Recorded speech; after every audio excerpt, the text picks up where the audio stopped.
ഭാഗത്തോളം കത്തിപ്പോയൊരു സാരി കയ്യിൽ കിട്ടിയപ്പോൾ വെറുതെ കളയാൻ തോന്നിയില്ല കേട്ടാ. അപ്പൊ അതിന്റെ ബാക്കി ഭാഗം വെച്ചിട്ട് നമുക്ക് വെറൈറ്റി ആയിട്ട് എന്തെങ്കിലും ചെയ്യണമെന്നല്ലോ എന്ന് ആലോചിച്ചുകൊണ്ട് നിൽക്കുമ്പോഴാണ് ഒരു ഐഡിയ കിട്ടിയത്. അപ്പൊ ഞാൻ ഇതേപോലെ നമ്മുടെ ബാക്കി സാരി പീസ് ഇതേപോലെ ഞാൻ ഇങ്ങനെ മടക്കി വെച്ചു. അതിനുശേഷം എൻ്റെ ഒരു അളവ് ചുരിദാറും ഞാൻ ഇതുപോലെ ഇങ്ങനെ എടുത്തു വെച്ചു കേട്ടാ.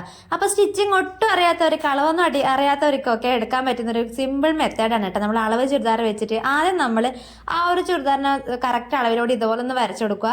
അതിനുശേഷം അതിന്റെ തൊട്ടപ്പുറത്ത് 1 ഇഞ്ചോ 2 ഇഞ്ചോ നമുക്ക് എത്രത്തോളം തയ്യൽ തുമ്പ് വേണോ ആ ഒരു സ്പേസ് കൂടി അവിടെ വിട്ടിട്ട് അതിനനുസരിച്ചിട്ട് നമ്മൾ വരച്ചു കൊടുക്കാം. അപ്പൊ നമുക്ക് അളവൊന്നും എടുക്കാൻ അറിയാത്തവരൊക്കെ ആണെങ്കിൽ നമുക്ക് ചെയ്യാൻ പറ്റുന്ന ഒരു ഈസി മെത്തേഡാണ് കേട്ടോ ഇത്. പിന്നെ പ്രത്യേകിച്ചിട്ട് ഞാൻ ഈ ചെയ്യാൻ പോണ ഒരു ഡിസൈൻ അങ്ങനെ കറക്റ്റ് ഷേപ്പ് വേണമെന്നല്ല നിർബന്ധമൊന്നും ഇല്ലാത്തതുകൊണ്ട് തന്നെ ഈ ഒരു മെത്തേഡാണ് ഞാൻ ഈ ഒരു ഡിസൈൻ ചെയ്യാൻ വേണ്ടി, ഈ ഒരു ഡ്രസ്സ് സ്റ്റിച്ച് ചെയ്യാൻ വേണ്ടിയിട്ട് യൂസ് ചെയ്തത്. അപ്പൊ എങ്ങനെയായാലും കുഴപ്പമില്ലായിരുന്നു കേട്ടോ. അപ്പൊ നമുക്ക് കുറച്ച് ലൂസായിട്ട് നിൽക്കേണ്ട ആ ഒരു മെത്തേഡിലാണ് ഈ ഒരു ഡ്രസ്സ് ഞാൻ ചെയ്തെടുത്തത്. താഴത്തെ ഭാഗം ഇതേപോലെ കരഭാഗം ആയതുകൊണ്ട് തന്നെ ഒന്നിക്കും നമുക്ക് മടക്കി സ്റ്റിച്ച് ചെയ്യാം, ഇല്ലെങ്കിൽ അത് അങ്ങനെ അങ്ങ് വിടാട്ടോ. അതൊക്കെ നമ്മുടെ ഇഷ്ടം. അപ്പൊ അതിനുശേഷം ഞാൻ ബാക്കി പീസിലാണ് നമ്മുടെ സ്ലീവ് കട്ട് ചെയ്തെടുക്കണത്. അതിന് മുന്നേ ഞാനിത് ലൈനിങ്ങും കൂടി ഒന്ന് കട്ട് ചെയ്തെടുത്തിട്ടുണ്ട്. അപ്പൊ സ്ലീവിനെ കട്ട് ചെയ്യാൻ വേണ്ടി ഞാൻ ഒരുപാട് നോക്കി, പക്ഷെ എങ്ങനെ നോക്കിയിട്ടും എനിക്ക് ആ കത്തിപ്പോയ ഭാഗത്ത് നിന്ന് ഈ ഒരു 2 പീസ് മാത്രമേ കിട്ടിയുള്ളൂ കേട്ടോ.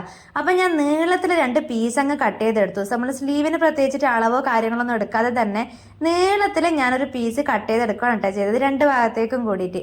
അപ്പൊ അത് വെച്ചിട്ട് എങ്ങനെ സ്ലീവ് സ്റ്റിച്ച് ചെയ്യാന്നായിരിക്കും ഇപ്പൊ ആലോചിക്കുന്നത് അല്ലേ? അതൊക്കെ ചെയ്യാൻ പറ്റും കേട്ടോ, നല്ലൊരു മോഡലായിട്ട് വരുന്നേ ഉള്ളൂ. അപ്പൊ ഞാൻ ഇതേപോലെ നമ്മുടെ ടോപ്പിന്റെ ഭാഗം ഇതേപോലെ ഒന്ന് മടക്കിയിട്ടു. അതിനുശേഷം നമുക്ക് ആദ്യം ഞാൻ സ്റ്റിച്ച് ചെയ്തത് നമ്മുടെ സ്ലീവിന് വേണ്ടി കട്ട് ചെയ്തെടുത്തില്ലേ ആ നീളത്തിലൊരു പീസ്, ആ ഒരു പീസാണ് ഞാൻ ആദ്യം റെഡിയാക്കി എടുക്കണത്. അതിന്റെ അറ്റം ഞാനിതാ ഇതേപോലെ ഒന്ന് മടക്കി അടിച്ചു കേട്ടോ. ഇതേപോലെ 2 ഭാഗം 2 സ്ലീവ് ഞാൻ ഇതേപോലെ ഒന്ന് മടക്കി അടിച്ചു. അതിനുശേഷം നമുക്ക് നോർമലായിട്ട് നമ്മളപ്പോൾ ചെയ്യുന്ന പോലെ തന്നെ ലൈനിങ്ങും നമ്മുടെ മെയിൻ ക്ലോത്തും തമ്മിൽ നെക്ക് മാർക്ക് ചെയ്ത് സ്റ്റിച്ച് ചെയ്യാം. ഇതുപോലെ ഞാൻ നെക്കും കൂടി സ്റ്റിച്ച് ചെയ്തെടുത്തു കേട്ടോ. ഇനി നമുക്ക് സ്ലീവ് എങ്ങനെ വെച്ചെടുക്കുന്നത് നോക്കാം. നമ്മൾ നീളത്തിലുള്ള ഒരു പീസാണല്ലോ കട്ട് ചെയ്തെടുത്തത്.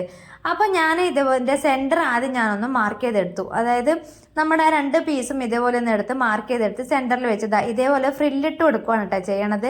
അതൊക്കെ നമ്മൾ ഇഷ്ടത്തിനനുസരിച്ച് ഫ്രില്ലിട്ട് കൊടുക്കുക. എനിക്ക് ഇവിടെ തുണി കുറവായത് കൊണ്ട് 1 2 ഫ്രില്ല് മാത്രമേ എനിക്ക് കിട്ടിയിട്ടുള്ളൂ. അപ്പൊ നിങ്ങൾക്ക് ഈ ഒരു മോഡൽ നിങ്ങൾ ചെയ്യാൻ ഇഷ്ടപ്പെട്ടിട്ടുണ്ടെങ്കിൽ നിങ്ങൾ തുണി എടുക്കുമ്പോൾ അത്യാവശ്യം നല്ല നീളത്തിൽ തന്നെ ഇതേപോലെ തുണി എടുക്കുക. അതിന് പ്രത്യേകിച്ചിട്ട് മാർക്കോ കാര്യങ്ങളൊന്നും വേണ്ട, അളവോ കാര്യങ്ങളൊന്നും വേണ്ട കേട്ടോ. നമ്മുടെ സ്ലീവിന് എത്രത്തോളം ലെങ്ത് വേണമെന്ന് മാത്രം നോക്കിയിട്ട് ഇതുപോലെ 2 പീസ് കട്ട് ചെയ്തെടുത്താൽ മാത്രം മതി.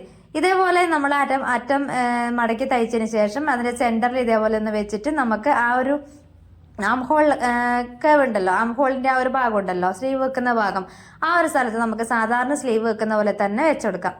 അതിനുശേഷം നമുക്കൊരു ഇലാസ്റ്റിക് എടുക്കാം. ഇനി ഇലാസ്റ്റിക് വെച്ചിട്ട് എന്താ പണിയെന്നല്ലേ, നമ്മൾ നെക്കൊക്കെ മാർക്ക് ചെയ്ത് സ്ലീവൊക്കെ വെച്ചെടുത്ത് ഈ ടോപ്പ് ഇതുപോലെ ഒന്ന് നിവർത്തി ഇട്ട് കൊടുക്കുക കേട്ടോ. അതിനുശേഷം അതിന്റെ നമ്മൾ ലൈനിങ്ങിന്റെ ഭാഗം ഉണ്ടല്ലോ ഉൾവശം, ആ ഉൾവശം ഇതേപോലെ ഒന്ന് എടുത്തിട്ട് ഒരു 14 ഇഞ്ച് നമ്മൾ ഷേപ്പ് ലെങ്ത് 13 14 ഇഞ്ചോ നിങ്ങൾക്ക് എത്രയാണോ വേണ്ടത് അത്രത്തോളം ലെങ്ത്തിൽ ഇതുപോലെ ഒന്ന് എടുക്കാം. അതിന് താഴേക്ക് പോകാൻ പാടില്ല കേട്ടോ, ഒന്നിക്ക് 13 അല്ലെങ്കിൽ 14.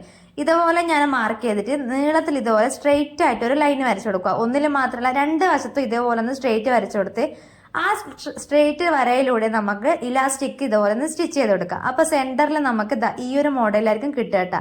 അപ്പൊ ഇതാണ് നമ്മൾ സ്റ്റിച്ച് ചെയ്ത ടോപ്പിന്റെ ഫൈനൽ ലുക്ക്. വീഡിയോ ഇഷ്ടപ്പെട്ടോ ഒന്ന് ലൈക്ക് ചെയ്യുക, കൂട്ടത്തിൽ ഒന്ന് സബ്സ്ക്രൈബ് ചെയ്ത് തന്നെ ഒന്ന് സപ്പോർട്ട് ചെയ്യാം കേട്ടോ.